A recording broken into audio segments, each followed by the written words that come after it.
Bismillahirrahmanirrahim. Jangankan kita umat Islam,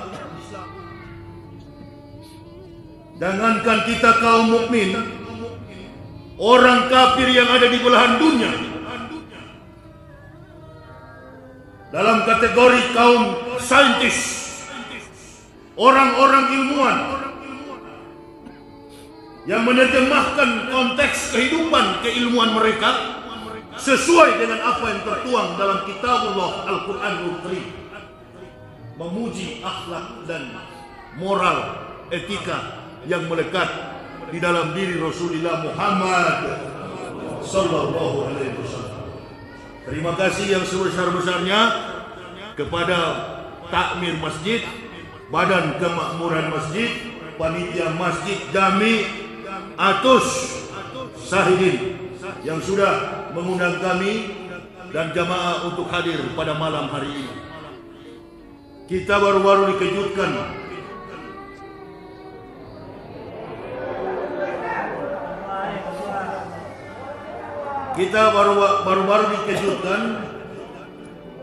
dengan peristiwa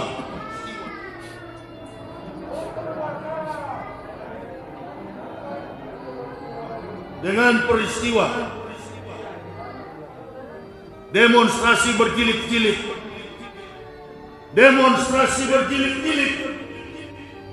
terkait undang-undang cilaka. Kalau sudah bicara cilaka, pasti celaka. Tapi jangan coba-coba. Rezim ini sedang membabi buta.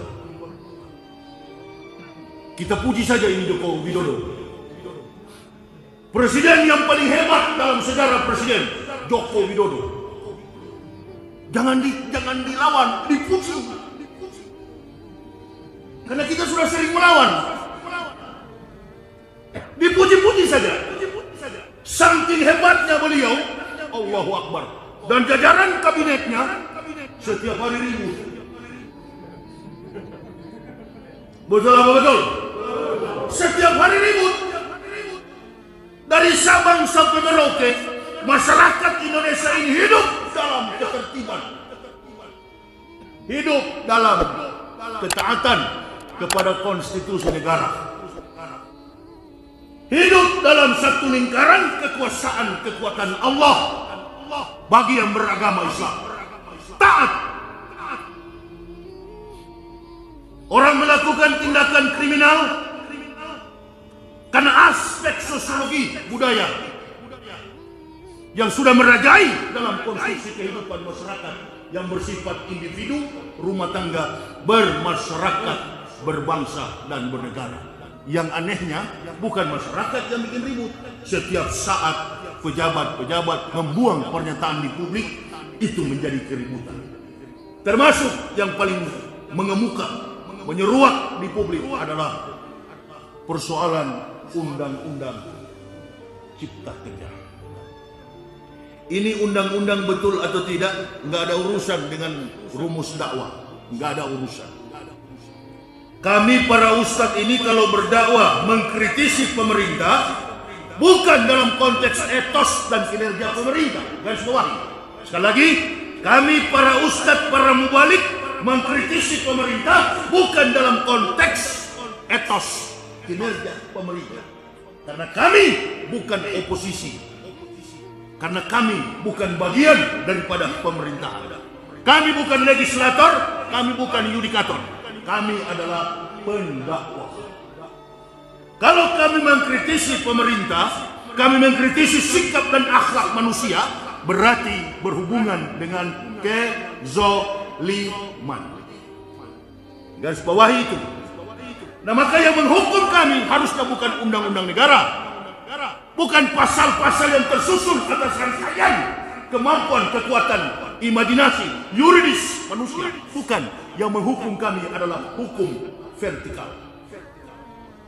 Itulah makanya ada istilah di masyarakat, sistem yang dibangun oleh logika manusia menangkap ustadz sama dengan mengkriminalisasi ulama. Sudah jelas kira. Ini karena apa? Faktor keterpurukan akhlak Hadis Nabi tadi semua pendek saya baca.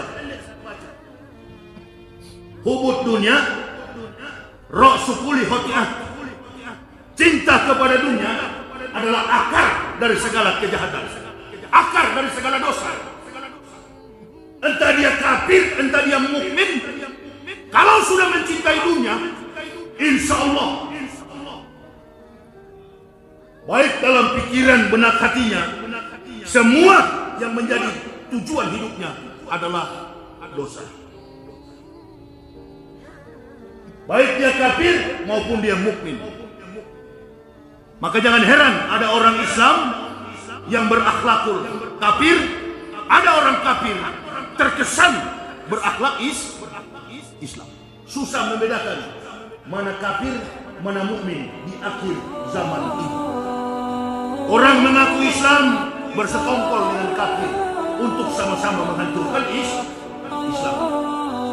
Tapi kalau dibilang munafik, marah. Kalau dibilang munafik, tersinggung. Nah, di momen seperti inilah, di maulud Nabi seperti inilah, kita akan belajar sosok piawai, cendekiawan, sosok yang berkompetensi, sosok yang punya kemampuan intelektualitas di atas rata-rata, baik dalam kemampuan berpikir, mengejawantahkan tutur katanya, sampai kepada akhlak dan perilaku hidupnya, dikenal dengan Al-Amin, orang yang dapat sampai masuk ke liang kubur. Rasulullah SAW tidak pernah mengingkari janjinya. Beliau adalah pemimpin yang aman.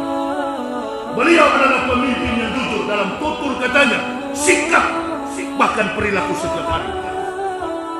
Baik dalam kehidupan rumah tangga beliau, pribadi beliau, bersama para sahabat, sampai kepada akhlak umat Islam di akhir zaman ini. Kita selalu beranjak kiblat kita kepada akhlak dan moralitas baginda Nabi Sallallahu Alaihi Wasallam. Makanya saya kaget kemarin ribut masalah good looking, nampak baik, terlihat baik. Orang Islam bukan cuma good looking, the great man. Di atasnya lagi good looking adalah manusia hebat. Dia bicara bukan saya, penulis buku orang Amerika, Michael Hart. Dalam bukunya 100 The Great Men in the World, catatan 100 manusia terbaik di dunia, Rasulullah Sallallahu Alaihi Wasallam menduduki ranking pertama sebagai manusia terbaik. Nah, kita jangan cuma good man, jangan cuma good looking, good man.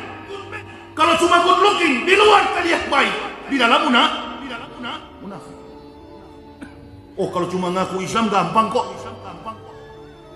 Pakai aja sorban di kepala, ngaku mau balik, jadi boleh itu. Ya kan? Pakai kopiah hitam, ngaku Islam. Itu. Good looking itu adalah apa? Good looking, terlihat baik, terlihat Islam. Sama dengan buah. Ibu bapak, kita mengaku Islam tanpa perbuatan, sama dengan buah busuk. Ada pohon mangga berbuah banyak. Di antara sekian banyak buah itu, ada yang busuk. Di luar terlihat kulitnya kekuning-kuningan, masak, baik. Begitu dipetik, penuh dengan ulat. Berarti Islam itu bukan teori, Islam itu perbuatan. Ahli tafsir, ahli Quran, ahli hadis, ahli ilmu Islam, dengan orang yang bisu dan tuli, yang tidak mengerti untuk menyampaikan risalah dakwah, dia buta huruf, tapi dia rajin 5 waktu di masjid, dengan orang yang tidak pernah sholat tapi ahli tafsir. Mana yang duluan masuk surga? Yang ngaku berilmu, sekolah di Timur Tengah, mengaku sebagai mubalik, tapi bergaul dengan kafir. Ini tuh munafik di atas munafik. Suka mendorong orang kafir, bekerja sama dengan orang kafir, menjelek-jelekan saudara Muslim. Dalam Al-Quran ditegaskan oleh Allah, ya ayuhan nabiyyu jahidil kufar wal munafikin watlus alaihim wa mawahum jahannamu wa bi'sal masih. Wahai Nabi, wahai Muhammad, kata Allah, perangilah orang-orang kufar. Kufar itu apa? Kafir. Wal munafikin. Munafikin itu siapa? Orang yang tahu kebenaran, yang mengaku sebagai orang Islam, tapi berkhianat kepada saudara dan ajaran Islam. Nah ini yang paling bahaya, lebih bahaya daripada kafir. Kalau kafir kan sudah jelas, dari namanya kita sudah tahu. Kalau nama John, sudahlah pasti kafirun. John yang Islam jangan tersinggung ente. Makanya malu kalian. Kami dari kafir, nama kafir, saya dulu Yahya Yopi Waloni. Yopi saya buang. Karena waktu saya masuk Islam, anjing tetangga saya namanya Yopi. Yopi saya buang, saya ganti di depan nama saya Muhammad Yahya Waloni. Kita nama Muhammad Roba, nggak keren nama Muhammad, nggak keren nama Abdullah, nggak keren nama Sulaiman, nggak keren nama Ibrahim. Rubah Charles Bronson. Rubah kita namanya. Padahal nama itu membawa kita kepada keberkahan. Saya begitu masuk Islam, semua anak laki-laki saya namakan Muhammad. Ada cerita orang tua-tua, kalau dapat anak jangan kasih nama Muhammad. Kenapa? Nanti visanya untuk berangkat ke Eropa susah. Dicekal. Kalau ke Amerika nama Muhammad is teroris, dituduh sebagai teroris. Kasihan agama kita ini. Makin hari agama kita ini, alhamdulillah kita masih boleh merayakan Maulud Nabi sallallahu alaihi wasallam. Umat Islam diadu domba antara individu dan kelompok organisasi Islam diadu domba, mengakibatkan saudaranya sendiri terpenjara. Dosa apa? Ulamanya disingkirkan, dan yang bersatu bukan orang kafir, mereka yang mengaku beragama Islam, lalu mengancam-ngancam kami ini ustadz masuk penjara. Innalillahi. Ustadz ini beda-beda karakter, kawan. Ada yang lemah, ada yang setengah kuat, ada yang kuat sekali.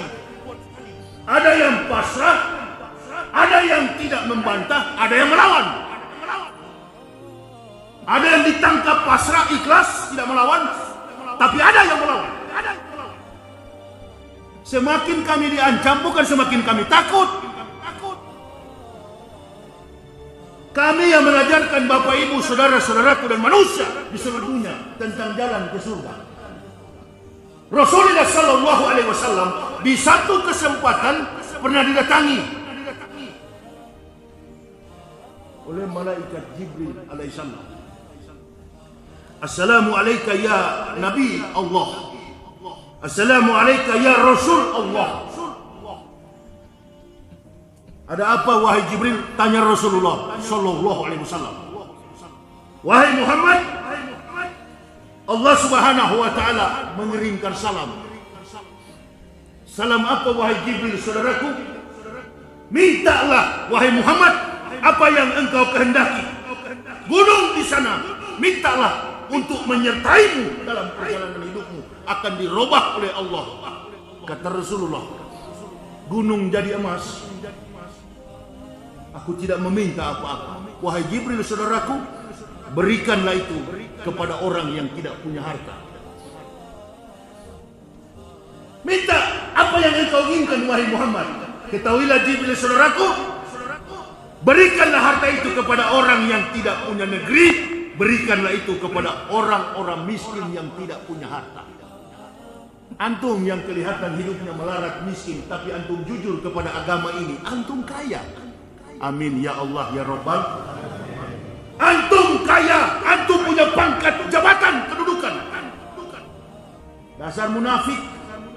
Waktu mau jadi pejabat mengeluh, merayap di pintu-pintu masjid, datang ke rumah-rumah ulama minta air.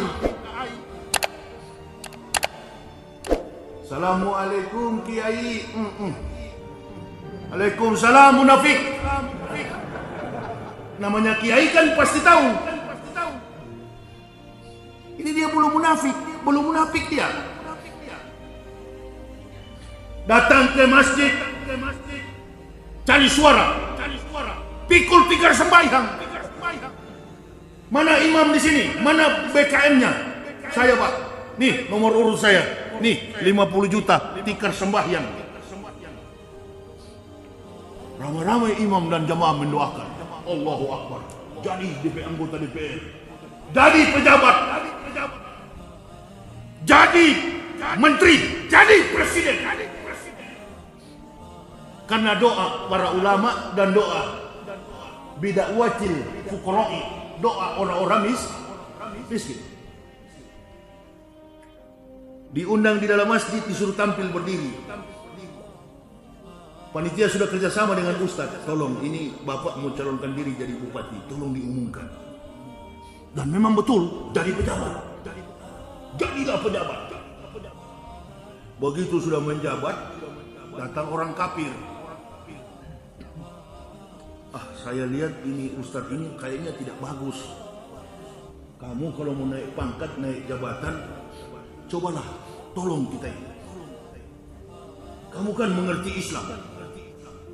Karena orang kafir itu yang membuat orang mukmin jadi munafik.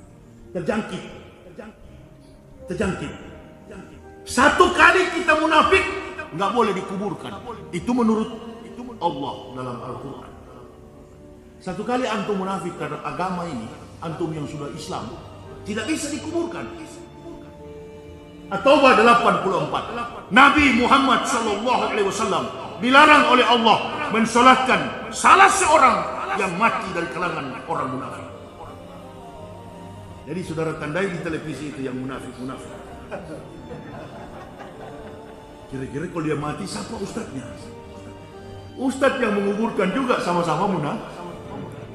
Itu Islam. Warna daripada Al-Quran ini nggak ada abu-abu. Hitam katakan hitam, putih katakan putih. The colors Holy Quran, black and white. Warna daripada Al-Quran itu adalah hitam dan putih. Jangan digantung-gantung. Oh ini kafir yang di zaman Rasulullah, bukan kafir sekarang. Namanya kaf tetap kaf. Dari dulu kaf sampai sekarang kaf. Nah ini katanya. Ada yang berdoa, si munafik mendoakan supaya Yahya Waloni juga dipenjara.